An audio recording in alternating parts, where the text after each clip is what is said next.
زمین کب روتی ہے؟ آپ صلی اللہ علیہ وسلم نے ارشاد فرمایا، ایک ایسا گناہ جس سے 80 سال کی نیکیاں ضائع اور برباد ہو جاتی ہیں اور اس کے لیے دوزخ میں ایک کنواں تیار کیا جاتا ہے۔ مکمل تفصیلات جاننے کے لیے ویڈیو کو آخر تک ضرور دیکھیے گا۔ زمین کب روتی ہے؟ اللہ پاک نے زمینوں کو آسمان میں بشمول ساتھ میں جنات و انسان جو کچھ بھی پیدا کیا ہے، ہر چیز کو قوت طاقت سماعت سننے اور قوت گویائی بولنے عطا فرمائی ہے۔ ہر چیز اپنی اپنی زبان میں اللہ کے ذکر میں مصروف ہے۔ ایسی تمام چیزیں جو اللہ پاک نے پیدا کی، جب ان کو کوئی چیز عطا کرتا ہے تو وہ اس پر شکر بھی ادا کرتی ہے، اور تب ان کو کوئی تکلیف پہنچتی ہے تو اس کا اظہار بھی کرتی ہے۔ لیکن یہ بات ہے کہ اللہ نے ایسی آوازوں کو جن و انسان سے پوشیدہ چھپا رکھا ہے۔ دھرتی یعنی زمین کو ہی لے لیجیے، زمین بولتی بھی ہے، سنتی بھی ہے، خوشی غمی کو محسوس بھی کرتی ہے اور اس کا اظہار بھی کرتی ہے۔ نبی کریم صلی اللہ علیہ وسلم نے ارشاد فرمایا، دو موقع جو روتی ہے۔ پہلا موقع یہ ہے کہ جب ناحق کسی مظلوم کا خون بہایا جاتا ہے۔ مقتول یعنی جس کو قتل کیا گیا، اس کا قطرہ زمین پر گرتے ہی زمین پکارتی ہے، الہی مجھے اجازت دے تاکہ میں قاتل کو ابھی نگل جاؤں۔ آواز آتی ہے، صبر کر، یہ تیرے اندر ہی آئے گا۔ دوسرا موقع یہ بھی ہے کہ جب جانی کا جینا کا اختیار کرنے کے بعد غسل کرتا ہے تو پانی کا پہلا قطرہ زمین پر گرتا ہے تو زمین زاروں قطار روتی ہوئی کہتی ہے، الہی مجھے اجازت دے تاکہ اسے میں نگل لوں۔ آواز آتی ہے، تھوڑی دیر صبر کر، یہ تیرے پاس ہی آئے گا۔ زناکاری ایک بدترین لعنت، ذلت اور پستی کی علامت پہچان ہے۔ وہ سیانہ گھناؤنا جرم ہے۔ اس کا مرتکب وہی شخص ہوگا جس کے دل میں خوف خدا، عذاب آخرت کا ڈر، قرآن کی آیت اور نبی کی حدیث کا پاس و لحاظ نہ ہو، اپنوں اور غیروں میں ذلت و رسوائی کا اندیشہ نہ ہو، اور وہ نہایت ہی بے غیرت، بے شرم اور بے حیات شخص ہوتا ہے جس کی انسانیت پر حیوانیت غالب ہو چکی ہوتی ہے۔ قرآن کریم نے زنا تو کیا اس کے قریب جانے سے بھی منع فرمایا ہے۔ اس بدکاری کے پاس نہ جاؤ، بے شک وہ بے حیائی اور بہت ہی برا راستہ ہے۔ یعنی زنا خود بھی کبھی برا اور اس تک پہنچانے والے کام بھی کبھی تر ہے اور ہزار بار مذمت کے لائق ہے۔ لوگوں کی روحانی پاکیزگی اور اس کی روحانیت کے چہرے پر ایک بدنما داغ ہے اور معاشرے میں رہنے کے اعتبار سے بھی قابل نفرت ہے۔ حضرت ابو ہریرہ سے روایت ہے کہ حضور اقدس نے ارشاد فرمایا، جو عورت کسی قوم میں ناحق اس کو داخل کر دے جو اس قوم کا حصہ نہ ہو، یعنی زنا کیا اور اس سے اولاد پیدا ہوئی، تو اسے اللہ عز و جل کی رحمت کا حصہ نہیں ملے گا اور اللہ تعالیٰ اسے جنت میں داخل نہیں فرمائے گا۔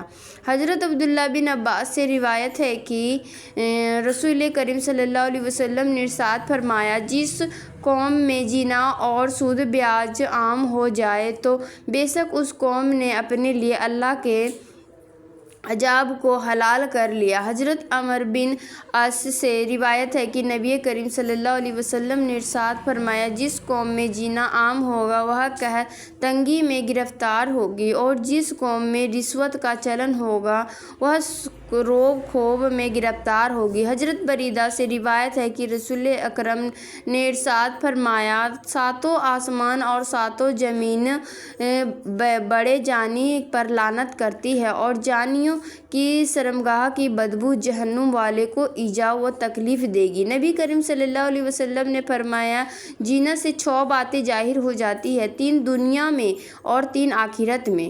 دنیا میں زانی کا چہرہ سیاہ کالا ہو جائے گا، اس کے رزق میں تنگی آ جائے گی اور اس سے عمر سے برکت نکل جائے گی۔ آخرت میں اللہ تعالیٰ کی ناراضگی میں گرفتار ہوگا، حساب و کتاب میں سختی دے گا، عرصۂ تک دوزخ میں رہے گا، برساتیں کی ایمانداری، ورنہ ہمیشہ ہمیشہ اس کا ٹھکانہ دوزخ ہوگا۔ نبی کریم صلی اللہ علیہ وسلم نے ارشاد فرمایا، جو کوئی آزاد یا غلام عورت سے زنا کرتا ہے اس کی قبر میں 20 لاکھ سوراخ چھید کر دیے جاتے ہیں جن سے سانپ اور بچھو اور آگ کے شعلے اس پر حملہ آور رہتے ہیں اور وہ اسی طرح عذاب قبر میں مبتلا رہتا ہے۔ ایک دوسری جگہ نبی کریم صلی اللہ علیہ وسلم نے فرمایا، 3 قسم کے آدمیوں پر اللہ تعالیٰ نظر رحمت نہیں فرمائے گا: بوڑھا جانی، جھوٹی تقریریں کرنے والا حکمران اور تکبر کرنے والا فقیر۔ سید دو عالم نے ارشاد فرمایا کہ زنا سے 80 سال کی نیکیاں برباد ہو جاتی ہیں اور دوزخ میں ایک کنواں زانیوں کے لیے تیار کیا گیا جس میں انہیں عذاب دیا جائے گا اور اس کنویں کا نام ہادیہ، اور اس سے اگر ایک ذرہ نکال کر دوزخ کے دوسرے حصوں میں ڈال دیا جائے تو وہ اس سے جل جائے گا۔ کسی انسان کا قتل کرنا کتنا بڑا اور کبیرہ عمل ہے۔ حدیث سن لیجیے۔ حضرت ابو سعید خدری، حضرت ابو ہریرہ سے روایت ہے کہ حضور نبی کریم صلی اللہ علیہ وسلم نے ایک مومن کے قاتل کی سزا جہنم بیان کرتے ہوئے ارشاد فرمایا، اگر تمام آسمان و زمین والوں کسی ایک مومن کے قتل میں شریک ہو جائے تب بھی یقیناً اللہ تعالیٰ ان سب کو جہنم میں جھونک دے گا۔ قتل و غارت گری، خون خرابہ، فتنہ و فساد اور ناحق خون بہانا، اتنا ہی نہیں، جرم کی قیامت کے دن اللہ تعالیٰ ایسے مجرموں کو سب سے پہلے بے نقاب کر کے کفر و کردار تک پہنچائے گا۔ حضرت عبداللہ بن مسعود بیان کرتے ہیں کہ حضور نبی کریم نے خون ریزی کی شدت بیان کرتے ہوئے ارشاد فرمایا، قیامت کے دن سب سے پہلے خون ریزیت کا فیصلہ سنایا جائے گا۔